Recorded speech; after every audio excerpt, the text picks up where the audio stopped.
काल police station जुनी कंपनीच्या हद्दीमध्ये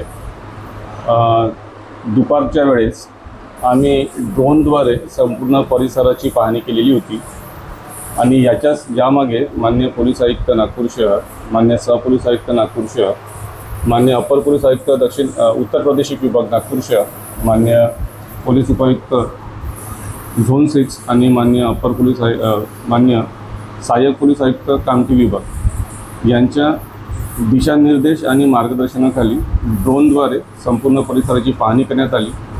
तर सायंकाळच्या वेळेस एक वरिष्ठांच्या आदेशान्वये एक प्लान तयार करण्यात आला आणि त्या अंतर्गत रूट मार्चच्या अंतर्गत आम्ही आमच्या हद्दीमध्ये सर्च ऑपरेशन केलं आणि त्यामध्ये आम्हाला गोपनीय माहिती मिळाली। त्या अन्वये पोलीस स्टेशन जुनी कंपनीच्या हद्दीमध्ये गोवंशची कारवाई करण्यात आली। त्यामध्ये एकूण 86 जनावरे ताब्यात घेण्यात आली, त्यांना गोशाळेमध्ये दाखल केलं। एकूण 8,60,000 रुपयाचा मुद्देमाल आहे। यामध्ये अजून कोणीही मालकी हक्काकरिता समोर आलेलं नाही आहे। या तपासामध्ये या गोष्टी उघडकीस येतील आणि हा भाजी मंडी आहे किंवा मदन चौक आहे या भागामध्ये सदरची कारवाई करण्यात आली।